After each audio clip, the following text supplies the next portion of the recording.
O governo federal está prestes a decidir sobre o retorno do horário de verão ainda este ano. Uma medida que pode ajudar a aliviar a pressão no sistema energético do país. Com a crise hídrica afetando diretamente a geração de energia, a implementação do horário de verão está sendo avaliada como uma alternativa para reduzir o consumo de eletricidade durante os horários de pico. Para entender melhor os impactos dessa possível mudança e como é que ela pode influenciar o sistema elétrico nacional, estamos ao vivo agora com Afonso Henrique, engenheiro eletricista, que vai nos explicar o que está em jogo com essa decisão. Oi, Afonso, boa tarde, obrigada por participar aqui com a gente no Boletim. Boa tarde, Neila, tudo bem? Tudo bem. Bom, vamos falar sobre esse assunto aí que é polêmico, né? Muita gente gosta, muita gente não gosta, mas quais seriam os principais impactos do horário de verão no consumo de energia, especialmente durante os horários de pico? Vamos lá, tentar explicar um pouquinho melhor aqui. O horário de verão, ele serve para bagunçar um pouco a vida da população. Com essa bagunça, a gente consegue quebrar uma sincronia que existe normalmente entre todo mundo chegar em casa mais ou menos ao mesmo horário, todo mundo tomar banho mais ou menos ao mesmo horário. Então, essa desorganização, a gente consegue quebrar um pouco a demanda nesses horários de pico.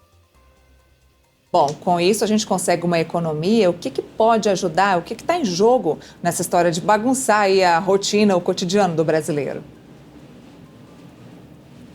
Nas últimas adoções do horário de verão, embora não fosse o intuito principal, a gente verificou uma certa economia de energia. Embora pouca, a gente conseguiu verificar isso. Na situação que nós estamos hoje, eu acho que toda ajuda é bem-vinda, né? Qualquer pequena economia que a gente possa ter, vale. E não é que a gente vai ficar sem energia se a gente não adotar o horário de verão. Mas adotando o horário de verão, a conta pode ficar um pouquinho mais barata para a gente. Bom, tirando essa questão da economia na conta de energia para os brasileiros, para o cidadão, a gente vive agora um problema que é a seca extrema e níveis baixos nos reservatórios. O horário de verão, ele realmente pode fazer uma diferença significativa na segurança energética do nosso país? Então, existe, né, uma certa economia de energia proveniente do horário de verão, da adoção do horário de verão. Essa pequena economia poderia ajudar a gente, sim. Agora, a grande discussão sobre a eficácia da adoção do horário de verão atualmente acontece porque o horário de pico, né, que antes era à noite, ele agora, por causa principalmente do uso de ar-condicionado, ele passa a ser à tarde. E nesse cenário de horário de pico à tarde, o horário de verão não iria interferir, né, nele. Mas a gente ainda tem dois outros horários de pico, um que acontece no final da tarde, um que acontece à noite, e esses dois últimos horários de pico mais relacionados às cargas residenciais. Então, o horário de verão ainda seria eficaz para achatar um pouco esses dois picos, né, mais relacionados às cargas residenciais. Bom, além de reduzir o consumo nos horários de pico, o horário de verão pode trazer algum outro benefício ou também desafios para a infraestrutura elétrica do Brasil?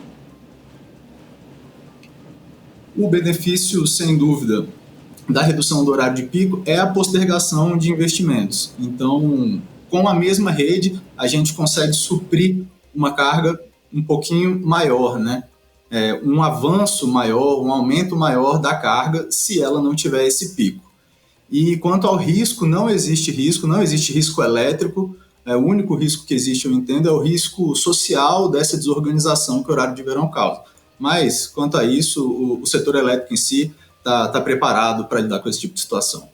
Bom, falamos de risco, falamos sobre desvantagens. Como é que essas desvantagens podem afetar a gestão, principalmente de alguns setores da economia e também a gestão da energia do país, né? da área de infraestrutura energética no país? Porque essa decisão, de acordo com o governo, seria tomada ainda neste ano, seria uma decisão para agora, para mês que vem, para novembro. Essa correria aí poderia afetar a área de infraestrutura energética? Não afeta a área de infraestrutura energética, né, no ponto de vista negativo ali, de causar risco, né, e eu entendo que as outras áreas da sociedade devem falar por si aqui, né? E eu não posso falar por todas elas, mas eu entendo que essa é uma prática que já vinha sendo adotada há bastante tempo e que essa volta não deveria causar uma grande desorganização industrial assim, nas outras áreas. Entendido. Muito obrigada pelas explicações. A gente falou agora no boletim com Afonso Henrique. Obrigada e a gente te espera numa próxima oportunidade. Obrigado a você, Neila. Até a próxima.